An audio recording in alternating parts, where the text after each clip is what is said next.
बाळासाहेब पाटील, राजेश टोपे, अमर काळे, निलेश लंके, बजरंग बाप्पा वगैरे sir, Dhairyasheel Mohite Patil, doctor Rajendra Shingne, Uttamrao Jankar, Abhijit Patil, Narayan Patil, Rohit Pawar, विद्याताई चव्हाण, रोहिणीताई खोसे, सुनील भोसारा, राखीताई जाधव, रवींद्र पवार, मिलिंद कांबळे, बसवराज पाटील, सक्षनाथ सरगर, सुनील गव्हाणे, आदिती नरवडे, सर्वच मान्यवर आणि बंधू, आपल्या सगळ्या महापुरुषांना मी वंदन करतो. आज मला दिलेला विषय हा स्थानिक स्वराज्य संस्थांचा विषय, त्यामुळे मी अगदी गावात जाऊन भाषण करणं आवश्यक आहे. पण अशोक वानखेडेजींचं भाषण ऐकल्यावर आम्हा सगळ्यांना तुम्ही जेव्हा जेव्हा येतात त्यावेळी नवीन काहीतरी ऐकायला संधी मिळते आणि प्रत्येक वेळेला उत्सुकतेने आम्ही तुमचं भाषण ऐकत असतो. तुमच्या भाषणात नवे नवे शोध लागतात आणि त्यामुळं तुमच्या भाषणामुळे दिल्लीची हवा काय हे फार जवळून सर्वांना कळतं. आपण अतिशय प्रेमाने इतरांकडे जात असतात पण आमच्याकडे जास्त प्रेमाने येतात असा आमचा दावा आहे आणि म्हणून आपलेही स्वागत. आज या ठिकाणी नाशिक शहरात आपण आहोत. प्रभू श्रीरामाच्या, सीतामातेच्या, लक्ष्मणाच्या पदस्पर्शाने भूमी पावन झाली. आपल्या नाशिकला प्रचंड मोठा इतिहास आहे. काळाराम मंदिराची एक ऐतिहासिक पार्श्वभूमी या शहराला आहे. वर्णद्वेषाला, वर्णभेदाला प्रचंड ताकदीनं मोडून काढण्याचं काम डॉक्टर बाबासाहेब आंबेडकरांनी या शहरामध्ये करून दाखवलं आणि अशा ऐतिहासिक भूमीमध्ये आपण एकत्रित जमलोय. खरं म्हणजे कर्मवीर दादासाहेब गायकवाड याच भूमीतून येतात. महाकवी वामनदादा कर्डक असतील, लेखक बाबूराव बागुल असतील, तेही या जिल्ह्यातून येतात.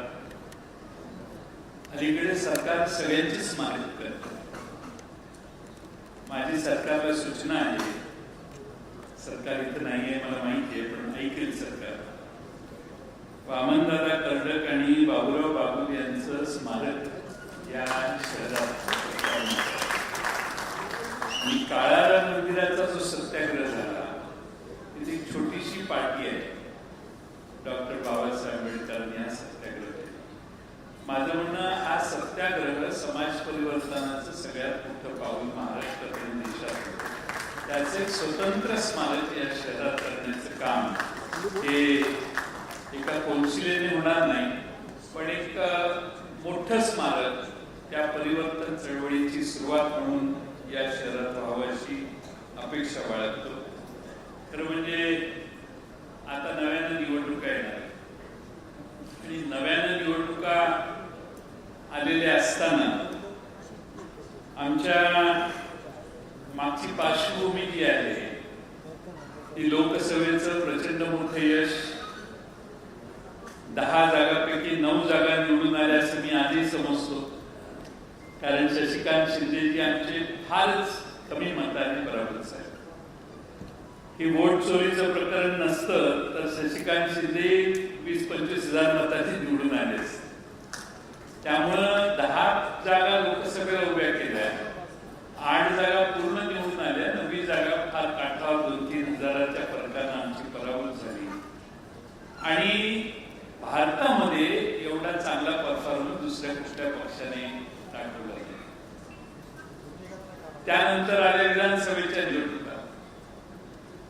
विधानसभेच्या निवडणुकांमध्ये आम्हाला प्रचंड फटका बसला. आम्ही 89 जागा लढवायचं ठरवलं, 87 जागा लढवल्या, कारण 2 आमच्या मित्र पक्षांना, कम्युनिस्ट पक्षांना आम्हालाच द्याव्या लागल्या की आम्ही दिल्या.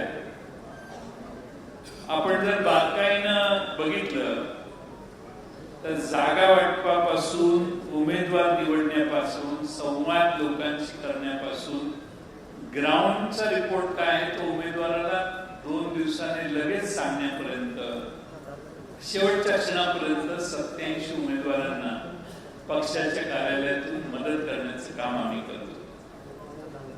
आणि कुठलाही उमेदवार हा कॉम्प्रोमाइज नव्हता. अशोकराव, तुम्ही मगाशी भाषणात म्हटला एनसीपीचा एकही उमेदवाराचं डिपॉझिट गेलेलं नाही. एनसीपीचे सगळे उमेदवार एवढे काठावर येऊन लढले. बाळासाहेब पाटलांसारखा आमचा उमेदवार जो 100% निवडून येणारा 40,000 नाही पडू शकतो. तुमच्या शेजारीच बसले. 40,000 ही सीट पडू शकते असं कुणीच म्हणू शकत नाही. आमच्या देशमुख साहेबांचे चिरंजीव उभे राहिले, तिथं आमचा पराभव झाला. ज्या ठिकाणी अशक्य आहे अशा ठिकाणी पराभव झाले आणि त्याची आता कारण हळूहळू पुढे यायला लागली. आणि ही जी कारण आहेत त्यामध्ये सगळ्यात मोठं कारण आता मतांच्या चोरीचं आहे. हे हळूहळू पुढे आहे आणि लोकशाहीला धोका निर्माण झालेला आहे असं म्हटलं तर ते काय आता अवघड ठरणार. आता पक्ष फोडले,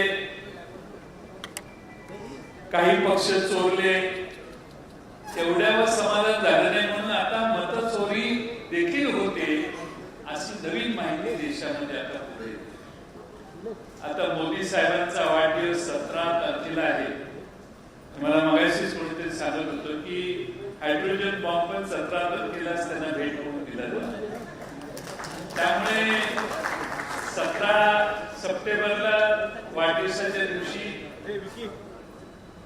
या देशात राहुल गांधी काय सांगतायत याकडे सगळ्यांचं लक्ष आहे. मागचा बॉम्ब त्यांच्या मते ॲटम बॉम्ब होता. हायड्रोजन बॉम्ब फुटायच्या आधी आमच्या जानकर साहेबांची आणि राहुल गांधींची सुप्रियाताई जरा भेट घालून द्या. म्हणजे हायड्रोजन बॉम्बच्या पुढचा एखादा टप्पा पण गाठता आला तर बघा. आज खरं म्हणजे निवडणुका 4-5 वर्षात महाराष्ट्रात झाल्या. निवडणुका होत नाही, नगरसेवक नाही, जिल्हा परिषद सदस्य नाही. एक पिढीच्या पिढी महाराष्ट्रातल्या तरुण मुलांची लोकांचं प्रतिनिधित्व करण्यापासून वंचित झाली. आज या महाराष्ट्रामध्ये प्रशासकच या सगळ्या संस्था चालवते. प्रशासक चालवते म्हणजे सरकार चालवते, म्हणजे त्या खात्याचा मंत्री चालवतो. मग ग्राम विकास मंत्री असो, नगर विकास मंत्री असो, यांचंच राज्य आहे. आणि जे आता ABCD क्लास म्युनिसिपल कॉर्पोरेशन है, त्यात आपने सुना होगा D क्लास म्युनिसिपालिटी के कमिश्नर जो स्टेट कैडर के थे उनको निकाल के IS कैडर के कमिश्नर लगाने का निर्णय हमारे माननीय चीफ मुख्यमंत्री ने लिया है. इसका अर्थ महाराष्ट्र में ये होता है कि वो स्टेट कैडर वाले हमारे एकनाथ शिंदे साहब के सुनते थे, वो ज्यादा उसकी सुनते हैं, मेरे नहीं सुनते. इसलिए अभी IS ऑफिसर लाने की व्यवस्था हमने की है. और इसका मतलब अगर ये है कि स्टेट कैडर के निकाल के IS कैडर के लोग लाएंगे और 2-3-4 महीना इलेक्शंस आगे जा सकते हैं, क्योंकि उनको काम करने का तो मौका मिलना चाहिए.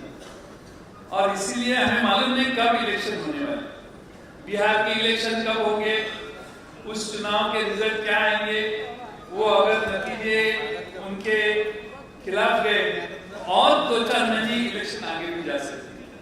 हम तो वैसे तैयार है कि कल इलेक्शन होंगे तो भी हमें लड़ना है, लेकिन देश का माहौल जो है उसके ऊपर स्थानीय स्वराज्य संस्थाओं की निवडणूक कब किए जाए, इसकी 273 वगैरह जो अमेंडमेंट की गई है उसका कोई मायना महाराष्ट्र में हम नहीं रखते.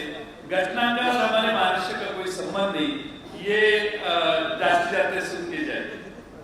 घटनेमध्ये 5 वर्षांनी निवडणूक होणारच आहे, पण ती होऊ शकत नाही. वेगवेगळ्या कारणाने कोर्टात वेगवेगळ्या केसेस असतात. आणि म्हणून आता 29 महानगरपालिका, 257 नगरपालिका, 26 जिल्हा परिषदा, 289 पंचायत समित्या यांचा गाडा एकही लोकप्रतिनिधी हाकत नाही, प्रशासक हाकतो. हे पहिल्यांदा तुम्ही सगळ्यांनी लक्षात घ्या. आणि त्यामुळं आज 5-5 वर्ष निवडणुका होत नसतील तर लोकशाहीला तो एक फार मोठा धक्का आहे. आज जर नगरसेवक, पंचायत समिती आणि जिल्हा परिषदेचे प्रतिनिधी निवडून आलेले असते तर एवढी पोकळी वाटली नसती. पण आज विकासाची प्रचंड पोकळी आहे. आमदार आणि खासदार आणि मंत्री यांच्या मनात जे होईल तेच राज्य चालू आहे. लोकांच्या मनातलं राज्य स्थानिक दृष्ट्या चालतं की नाही अशी अनेक ठिकाणी शंका आल्याशिवाय राहत नाही. खरं म्हणजे राजा सर्व सत्ता हस्तगत केल्याशिवाय थांबत नाही. राजाचा हा लोभ असायचा सरंजामशाहीच्या काळात. त्याला सगळं आपल्या ताब्यात लागायचं. सध्या तसं झालेलं आहे. म्हणजे आपल्या देशामध्ये ध्येय धोरण कुणीतरी दुसऱ्यांनी ठरवली, कायदा पास करणारे वेगळे असतील, न्यायनिवाडा करणारे आणखी तिसरी व्यवस्था असेल, अशा वेगळ्या लोकांच्या हातात जर कारभार असेल तर राजाला चैन पडत नाही. आणि म्हणून ही सगळी व्यवस्था आता एकाच माणसाच्या ताब्यात कशी जाते, देश पातळीवर, राज्य पातळीवर अशी व्यवस्था आहे. आणि राजाला जे पाहिजे असतं, राजाला ते सगळं हातात घ्यायचं असतं. ही पद्धत ही सध्या निवडणुका न घेता राजाच्या हातात सगळ्या दोऱ्या घेण्याचं काम आज महाराष्ट्रात आणि देशात झालेलं आहे. डॉक्टर बाबासाहेब आंबेडकरांनी विकेंद्रीकरणाचा आग्रह धरला. स्वर्गीय यशवंतराव चव्हाणांनी स्थानिक स्वराज्य संस्था बळकट करण्याचा प्रचंड प्रयत्न त्यांच्या काळात केला आणि लोकांच्या हातात सत्ता दिली तर लोकांना पाहिजे तशी लोक राबवतील असा विश्वास आज देशातल्या सर्व लोकांना होता. पण मी आपल्याला मगाशी सांगितलं तशी परिस्थिती आज झालेली. आता निवडणुका कधी होणार याविषयी लोकांना अजूनही नक्की खात्री नाही. पण आता जिल्हा परिषदेची आरक्षण ठरली आहेत याचा अर्थ आता राजाच्या मनात आलेला आहे की जिल्हा परिषदेच्या निवडणुका आम्ही घेऊन टाकू. 2-3 महिन्यात दिवाळीच्या आसपास जिल्हा परिषदा होतील असा आमचा अंदाज आहे. नगरपालिकांचे आरक्षण पडायचे की त्याच्यानंतर होतील आणि त्याच्यानंतर महापालिका होतील असा माझा एक शंका आहे. खरं म्हणजे निवडणूक आयोगाने काय काय केलं याविषयी आपण सविस्तर बोललाय, मी त्याच्यावर वेळ घेत नाही. परंतु मला असं वाटतं की संविधानाने निवडणूक आयोगाला जो अधिकार दिलेला आहे त्याची व्याख्या करण्याचा अधिकार सुप्रीम कोर्टाला आहे. त्यामुळे कालच एक ऍफिडेव्हिट निवडणूक आयोगाने सादर केलेलं आहे.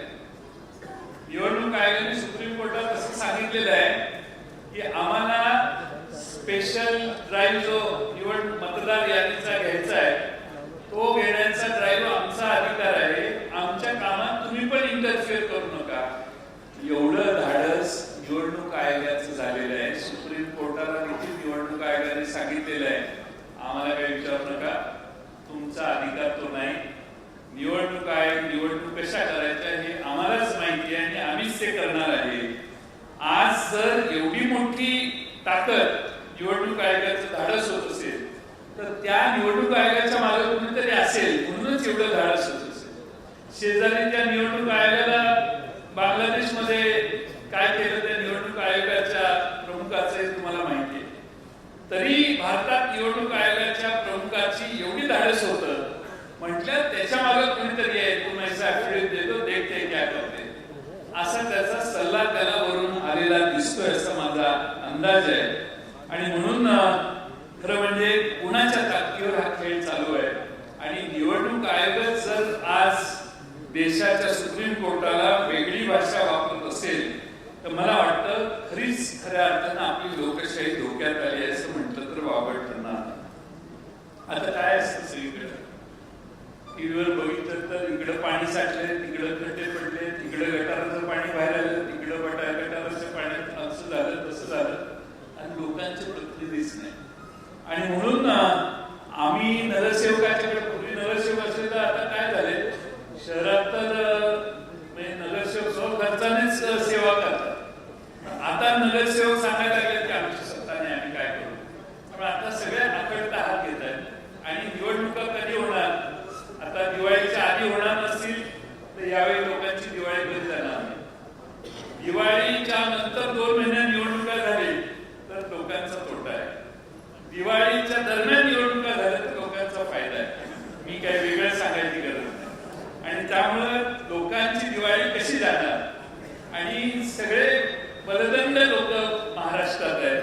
तुम्ही मला मगाशी तुम्ही भाषणात सांगितलं तसं आमच्याकडे मगाशी जितेंद्र आव्हाडांनी मला वाटतं सांगितलं की सुप्रीम कोर्टाने शेवटी टेंडर मागे घेताना आमच्याकडे टेंडर निघालं की 25, 30, 35, 38% एस्टिमेट कॉस्टच्या वर आम्ही टेंडर देतो.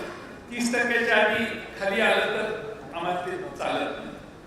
त्यामुळे टेंडर काढलं, एस्टिमेट काढलं की त्याच्या 30-35%च्या वर टेंडर दिलं. 3 पक्ष आहेत ना सगळे मिळून, त्यामुळे जरा थोडस आम्हाला जादा दराने टेंडर देणं भाग पडतं. आणि त्यामुळं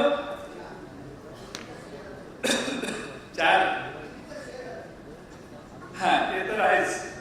त्यामुळं तुम्ही आमची इकॉनॉमी जी आहे त्याचा ड्रेन कुठं चाललेला आहे हे तुमच्या वेगळं सांगायची गरज नाही.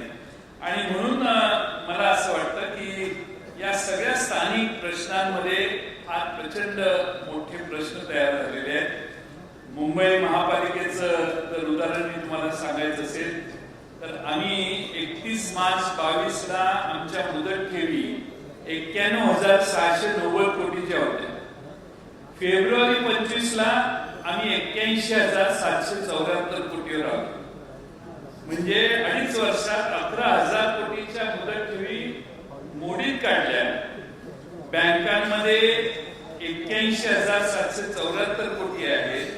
आता 16,900 कोटीच्या मुदत ठेवी आता वेगळे कर्ज वगैरे प्रोजेक्ट वगैरे याच्यासाठी आम्ही अजून फोडणार आहे. म्हणजे आम्ही 81,000 वजा 16,000 कोटी एवढे खाली येणार आहे. आणि अर्थसंकल्पामध्ये 14.15% 14.19% इतकी रेकॉर्ड ब्रेक वाढ केलेली आहे मुंबई महापालिकेमध्ये. आणि हा अर्थसंकल्प आता 74,427 कोटीचा झालेला आहे. एकदा पर्रिकर गोव्याचे मुख्यमंत्री असताना मुंबईत आलेले, त्यांचा माझा कार्यक्रम झाला. पर्रिकरांनी मोठं भाषण केलं. ते म्हटले मला तर लवकर जायचे, तुमच्या आधी बोलतो. मुख्यमंत्री होते. त्यांनी काहीतरी 95 कोटी का त्यावेळी मी 2002-03 सांगतो तेव्हाच एवढं आमचं बजेट आहे मोठं जोरात सांगितलं. आपल्या तर मला लक्षात नाही. मी म्हटलं महाराष्ट्रात ते म्हटले तुमचं काय बजेट आहे. मी तर भाषणात सांगतो, ऐकायला जाऊ नका.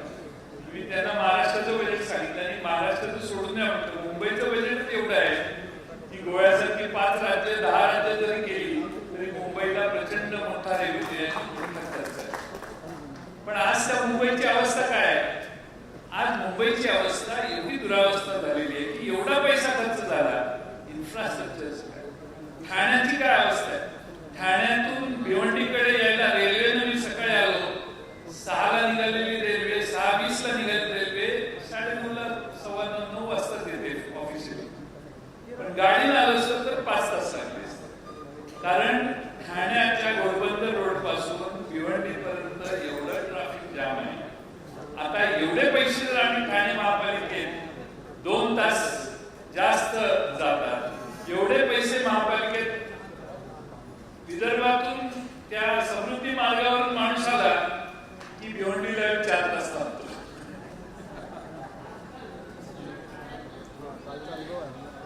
हेलीकॉप्टर हमारी तरक्की बहुत हुई है. वैसे आप गलतफहमी में मत जाइए. रास्ते खराब है तो हम हेलीकॉप्टर से जा सकते हैं, तो आप हमको काम मत समझिए. लेकिन छोटे छोटे लोग जो है वो नीचे से जाना पसंद करते हैं. तो 4-5 घंटा कोई बड़ी बात नहीं है उनके लिए. कोई दूसरा काम ही नहीं होता है. काम वाले लोग हेलीकॉप्टर में घूमते हैं. आणि त्यामुळं खरं म्हणजे मी हे यासाठी सांगतोय की प्रचंड पाऊस येणार म्हणून पैसे भरपूर खर्च केले आणि पाऊस पडला मुंबईत. आमचे एकनाथ शिंदे म्हटले जरा पाऊस लवकर आला ना. पावसाने आम्हाला न सांगता आगमन केलं म्हणून हे सगळं तुंबलेलं आहे. आम्हाला सांगून आला असता तर वेळेवर त्याला बाहेर आलं असतं. अशी लोकही ऐकतात. आम्हाला आश्चर्य वाटतंय की लोक ते म्हणतील ते ऐकतात. आणि त्यामुळं आज लोक नसल्यामुळं, स्थानिक स्वराज्य संस्था जागेवर नसल्यामुळे महत्वाचे प्रश्न आपल्या समोर उभे राहिले. मी आता आज नाही बरेच वर्षापासून मी या पक्षाचा अध्यक्ष झाल्यापासून बूथ कमिट्या करायला सांगतो. मी स्थानिक स्वराज्य संस्था लढायचे असतील तर बूथ कमिट्या केल्या. मगासपासून जे आपण निवडणुकीच्या मतदार याद्यांच्या नावात वाढ कमी जास्त जे म्हणतो ते BLA आपण केले पाहिजे. BLA ला विचारल्याशिवाय मत कमी होत नाहीत वाढत नाही. ती प्रोसिजर आपण समजून घेतली पाहिजे. आपण थोडंसं विजिलंट राहिलं पाहिजे. माझी सगळ्यांना विनंती आहे की तुम्ही बूथ कमिट्या राहू दे. BLA तर आपण करा प्रत्येक बूथवर आणि पक्षाचा BLA एकदा आपण केला तर तुम्ही यादी दिली पक्षाच्या वतीनं की हे आमचे या तालुक्यातले BLA आहे तर मग त्यांना बोलवून कमी जास्त मतांची चाचपणी किंवा माहिती ही तुम्हाला मिळेल. परत बूथ कमिट्यांचा आपण विरोधकांच्या नुसतीच टीका करण्यात काही फार अर्थ आहे असं माझं मत नाही. आपली रिझल्ट काय लागायचं तर लागू दे. आपली यंत्रणा अशी पाहिजे की आपल्या शेवटच्या मतदारांपर्यंत आपला प्रचार गेला पाहिजे. शेवटच्या मतदारांपर्यंत प्रचार गेला. बूथ कमिटी असली आणि प्रत्येक त्यांनी 50 प्रमुख केले आहेत अस्तित्वात का नाही माहित नाही पण असं आम्ही ऐकतो. तर आपण बूथ कमिटीच्या मेंबरने 20-25 मतं वाटून घेतली तरीही काम होऊ शकतं काही प्रमाणात. आणि बूथवर जर चुकीचे मेंबर किंवा मतदार आले तर त्याला ऑब्जेक्शन घेण्याचं काम देखील आपण सगळे वेळेत करू शकतो असं मला वाटतंय. खरं म्हणजे आपण अनेक भेडसावणाऱ्या प्रश्नांची सोडवणूक करत असताना आपल्याला काय पाहिजे ते बूथ कमिटीच्या मार्फत लोकांच्या पर्यंत कळवू शकतो. आपली इच्छा काय आहे, आपल्या पक्षाचं धोरण काय, देशात कोणती घटना घडली, राज्यात काय चुकीचं झालं, आपण विरोधी पक्षात आहोत, सरकारच्या बद्दल काय सांगायचं असेल ते सांगायला आपली बूथ कमिटी कार्यरत असली पाहिजे असं माझं स्वतःचं मत आहे. आता खरं म्हणजे नव्या मुंबईत पार्किंगची व्यवस्था नाहीये. मुंबईत एका वॉर्डात नाल्याची सफाई झाली नाही. परवा मी बातमी वाचली. छत्रपती संभाजीनगर मध्ये एका वॉर्डात घाणीचं साम्राज्य आहे. इचलकरंजीत मागच्या 8-10 दिवस पाणीच पोचलेलं नाही. अशा वेगळ्या बातम्या असतात. पण ते पाणी पोचलेलं नाही म्हणून माणसं जागृत करायचं काम आपण केलं पाहिजे. बघ आपलं सरकार असतं तर पाणी आलं सगळे एवढं तर सांगायला आळस करू नका. एवढं आमच्या ताब्यातले आम्ही इचलकरंजी शहर दुरुस्त करून दाखवतो एवढी सांगायची व्यवस्था झाली तरी माणसाला वाटतं की काय नाही याच्यात जरा हे आता बदल करायला हरकत नाही. परत मतदार यादीमध्ये गोळ दिसतोय त्याचं व्हेरिफिकेशन करायला आणि लोकांना सांगायला की आम्ही निवडून आल्यावर आम्ही काय देणार याचा कार्यक्रम प्रत्येक शहरात प्रत्येक तालुक्यात जिल्ह्यात आपला तयार करायला सुरुवात करावी अशी माझी विनंती आहे. आपलं काय आपला आलाच होणार, शिवसेना काय म्हणणार, काँग्रेस काय म्हणणार, मग आपलं किती जागा मिळणार डोक्यातनं काढून टाक. यांच्याशी चर्चा करणार आहोत. मित्रपक्षाशी जिल्हा स्तरावर चर्चा करायचा अधिकार पवार साहेबांनी आणि शशिकांत शिंदे साहेबांनी जर आदेश दिला तर जिल्हा स्तरावर तुम्हाला सगळ्यांना मिळेल. जिल्हा स्तरावर दिलेला आहे, देण्यात आलेला आहे तर आपण जिल्हा स्तरावर चर्चा सुरू करा. आता वॉर्डात आरक्षण काय पडतंय याची वाट न बघता संवाद सुरू करा. आपल्या बरोबर मित्रपक्ष कोण कोण येणार आहेत त्याचा अंदाज घ्या, आपली तयारी करा. आणि माझी सूचना आहे की नव्या चेहऱ्यांना संधी द्या. आणि बहुतेक स्थानिक स्वराज्य संस्थेत नवीन लोकच पुढे येतात. आता 2 प्रकारची मानसिकता असते. पैसे नाही आम्हाला काही जमणार नाही असं म्हणणारा एक मोठा वर्ग आता निघेल. कारण समोरच्याकडून एवढे गले लठ्ठ म्हणजे हा पक्ष एका वॉर्डात 5 कोटी देणार, दुसरा म्हणतो आमचा पक्ष 3 कोटी देणार, तिसरा पक्ष म्हणतो 7 कोटी देणार. असे आकडे मोठ्या महापालिकांचे चालले आणि त्यामुळं एवढी रेलचेल आहे. माझं मत आहे पैसा फार महत्वाचा नसतो. तुम्ही माणसांपर्यंत पोहोचणार असाल तर माणसं तुमच्या मागे लागतात. तुम्ही माणसांपर्यंत पोहोचला नाही, नुसते पैसे पाठवले तरी मतं येत नाही. त्यामुळे माणसांपर्यंत पोहोचण्याची यंत्रणा नव्या पिढीच्या तरुण मुलांची आपण करावी अशी माझी आपणा सर्वांना विनंती आहे. आणि एक संधी आहे नवे चेहरे पुढे आणायची. मला आठवतं की 78 साली काँग्रेस फुटली. किरपुडेंच्या नेतृत्वाखाली इंदिरा काँग्रेसचे 78 बहुतेक आमदार त्यावेळी निवडून आले. सगळे नवीन चेहरे होते, सगळे 80% चेहरे किरपुडेंच्या नेतृत्व किरपुडे नाही ओळखत असेल कदाचित त्यावेळी. सगळे नवीन चेहरे इंदिरा गांधींच्या नेतृत्वाखालच्या काँग्रेसचे महाराष्ट्रात आलेले 78च काहीतरी आलेले सगळे तरुण आणि बऱ्याच जणांना बॅकग्राऊंडही नव्हती. एका जनतेनं एकदा ठरवलं ना पलटी करायची काही चालत नाही. आणि म्हणून माझी विनंती आहे की नव्या चेहरे हुडकायला सुरुवात करा. चांगले चेहरे, स्वच्छ चेहरे, पैसे आहेत म्हणून त्याच्या मागे जाऊ नका. तो पक्षाच्या मागे येणार असेल तरच एखाद्याला तिकीट द्या. आपलं काय बऱ्याच वेळेला चुकतं की तो जास्त पैसे खर्च करेल म्हणून आपण जाऊन त्याला आग्रहानं तिकीट देतो. तो निवडणूक लढवतो नंतर निघून जातो. आम्ही असे 2-4 जण बघितलेले आहेत आशीर्वादी की आम्हाला वाटलं तो निवडून येणार म्हणून आम्ही त्याला तिकीट दिलं. लढलाय तो चांगला आणि निवडून आल्यावर तिथून पडल्यावर तिथून आल्यावर तिकीटच परत जाऊन बसले आणि 8 दिवसात म्हणजे शरम पण नाही की बाबा 2-4 महिने थांबावं अशी नाव आहे. आम्ही डोक्याला आपल्याला बसलो त्याला कशा तिकीट दिलं. अशी केसेस आहेत आमच्याकडे. पण सांगण्याचा मतीचा अर्थ असा की तो औरंगाबाद जिल्ह्यात तर माझ्या अंगावर येतो. दिसला की मला हे दिसले की त्यांचा चेहरा आठवतो. मी नाव घेत नाही पण त्यामुळं आल्या आए थे इसलिए शादी करके आए, 2 रात हमारे साथ बिताई और उधर चले गए और उसने भी उसको वापस ले लिया. उसको तो शर्म आनी चाहिए. कमाल की बात है. काय साधन सुचीला काय नाहीच आहे. मी तत्व सांगत होता मगाचपासून आणि मी सध्या महाराष्ट्रात काय परिस्थिती आहे ते आठवत होतो.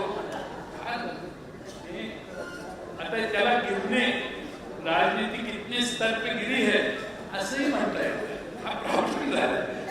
कोण कधी कुठे गिरेल याचा काही अंदाज नाही.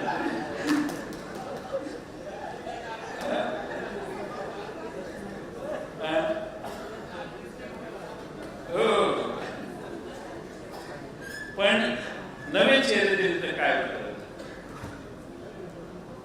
ते बगरे सर आहेत ना आताही जरा बरे कपडे घालायला. तालुका अध्यक्ष होते माझ्या पक्षाचे. साधे होते. कुणी म्हणत नव्हते की हे निवडून येतील. पण ते जायंट किलर ठरले. केंद्रीय मंत्र्यांना तुमच्या पाठीचे निवडून त्याच्या शेजारी बाजूला गडी बसला गेले बाप्पानी पण मोठा पराक्रम केलेला. त्यामुळं लोक कुणाला निवडून देतात ज्याच्या हाताला धरून काम करून घेता येईल अशा गरीब सामान्य माणसं. जो मगरुरीने जगतो, जो भेटणारच नाही असं वाटतं त्याला लोक नमस्कार करतात. पण मतपेटी दुसरीकडे जाते. आणि म्हणून बजरंग बाप्पा आमचे लंकेच्या इंग्रजीवरून त्यांची खिल्ली उडवली. पण इंग्रजी तर छपत घेतली यांची. त्यांचा दावा होता इंग्रजी येत नाही पण इंग्रजी तर शपथ घेतली. त्यामुळं हे कलाकार आहेत. तुम्ही त्यांच्या गड किल्ल्याच्या मोहिमेला एकदा या ना. काल इकडे होता तर काल खरं जायला पाहिजे होतं किल्ल्यावर. कालच मोहीम होती त्यांची. पण सांगण्याचा अर्थ की आता विधानसभेत आमचे अमित भांगरे इथं बसलेले आहेत. त्यांना तिकीट दिलं. उदय सांगळे एक मगाशी होते तरुण आमचे नाशिक जिल्ह्यात त्यांना आम्ही तिकीट दिलं. अभिषेक कळमकरला दिलं. रवी बोपचेंना दिलं. सलील देशमुख आहेत. फवाद अहमद तर आमचा एक 8 दिवस झाला पक्षात आला नाही त्याला तिकीट दिलं. कितनेच गिऱ्या 2000 मतांनी. मेहबूब शेखला दिलं. अभिजित पाटील आमच्या मगाशी इथे बसलेले, हे नवीन आमचे आमदार झाले. भाग्यश्री आत्रांना आम्ही तिकडे तिकीट दिलं. आबा तर काय जुनेच पैलवान आहेत, त्यामुळे पण सांगायचा मंदिर आता की नव्या चेहऱ्यांना तिकीट दिलं तर काय फार अडचण येते असं समजण्याची गरज नाही. फक्त जोश पाहिजे आणि जिद्द पाहिजे असं मला वाटतं. 50% आपण घोषित करतो आमदारकीला, 50% महिला, 50% युवक घोषित केलं तर जमत नाही.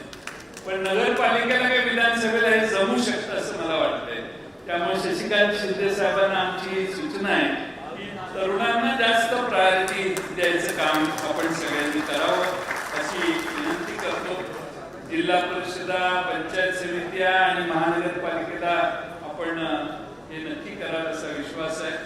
खरं म्हणजे एक युवकांसाठी एक पोर्टलच उभी करा पक्षाने आणि लोकांना, त्याच्या तरुणांना संवाद साधायला सुरुवात करावी.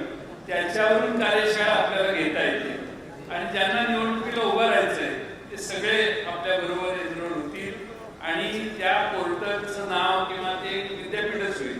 त्या विद्यापीठाचं नाव शरद पवार राजकीय विद्यापीठ असं द्या, म्हणजे मग अक्रॉस द पार्टी सगळे त्याचे मेंबर होतील. कारण शरद पवार साहेबांच्या पासून काहीतरी शिकायचंय ही प्रेरणा प्रचंड मोठ्या प्रमाणात महाराष्ट्रातल्या लोकांना आहे. पण शेवटी मुद्दा महत्वाचा असतो. मुद्द्याचं प्रत्येक शहरातले मुद्दे संकलित करून आपण मुद्द्यांची लढाई करायचा प्रयत्न करावा अशी माझी आपल्याला विनंती आहे.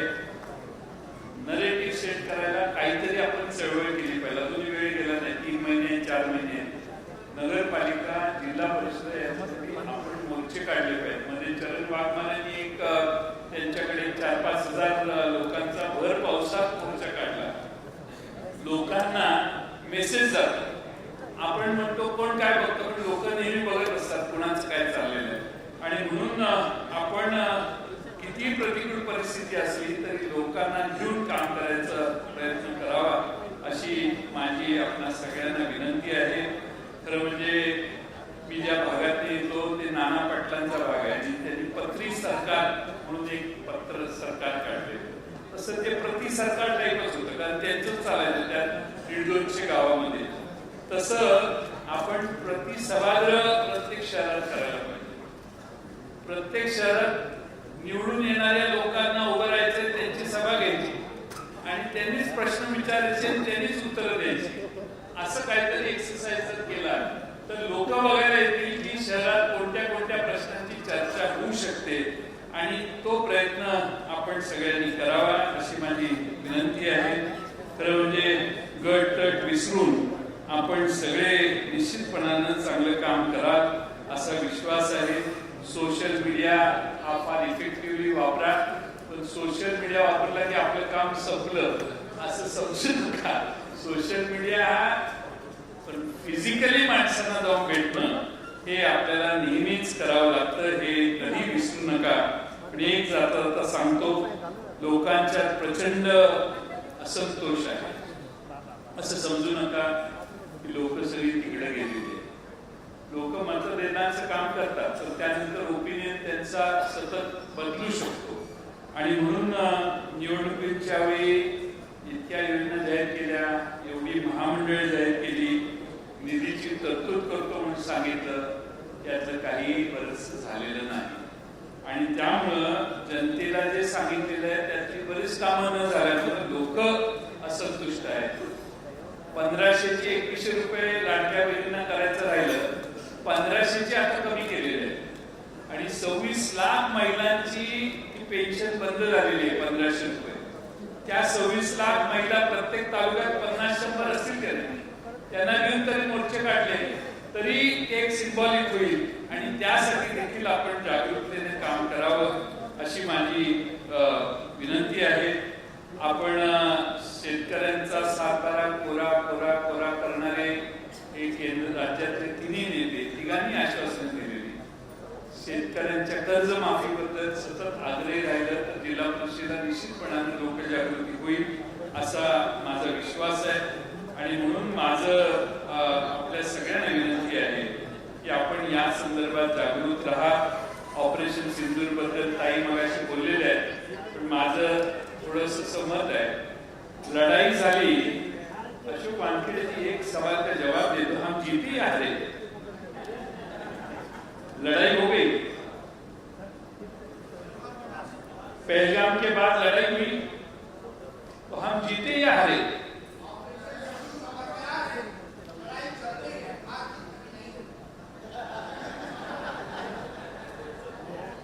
आम्हाला असं वाटतं की चुन चुन के मारेंगे, घुस के मारेंगे, वो पाकिस्तान ऑक्युपाइड कश्मीर ले लेंगे।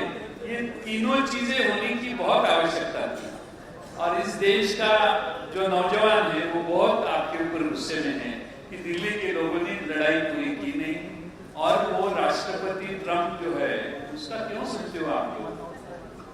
उसने आपकी वॉर उभारली। या देशामध्ये अमेरिकेचा राष्ट्रपती सांगतो आणि आपण लढाई थांबवतो आणि तो 30 वेळा सांगतो का आता 40 वेळा सांगितलं असेल त्याने, रोज सकाळी उठल्यावर सांगतो की ती लढाई बंद केली। त्यामुळं ऑपरेशन सिंदूरची वकिली करण्यासाठी जी जी लोक जगभर गेली त्या सगळ्यांनी तुमचं ज्यावेळी ब्रीफिंग असेल त्यांना विचारा की लढाई जिंकली का हारली, असं आमचा एक आमदार विचारतोय। कारण हा प्रश्नच महत्वाचा आहे की आपल्या देशामध्ये आपण एवढी मोठी लढाई करायला गेलो, पण आम्हाला वाटलं की आता काय पाकिस्तानचं खरं नाही, पण मला असं वाटतं की या देशातल्या तरुण माणसाला एक धक्का बसलाय की आम्ही लढायला लागलो, पण 15-20 मिनिटात आमची लढाई संपली आणि त्याचाच प्रश्न सामान्य लोकांना पडलेला आहे। हे सगळे प्रश्न तुम्ही चौकात जाऊन उभारून विचारा, लोक म्हणतील हेच बरोबर आहे। कारण ह्या भारतातल्या जनतेला वाटत होतं काश्मीरचा पाकिस्तानने घेतलेला ताबा आता मिळेल, नेहरूंनी घेऊन दिला नाही ना आपल्याला, आता मोदी साहेब घेतील असा विश्वास आम्हाला सगळ्यांना होता। त्याला आम्हाला फार मोठा धक्का बसलेला असं मला वाटतं आणि त्याचा देखील उल्लेख निवडणुकीच्या प्रचारात सगळ्यांनी करा। गटाराचं बोला, मीटरचं बोला, रस्त्याचं बोला, शेतकऱ्यांच्या प्रश्नांचं बोला। उद्या शेतकऱ्यांच्या प्रश्नावर बोलू।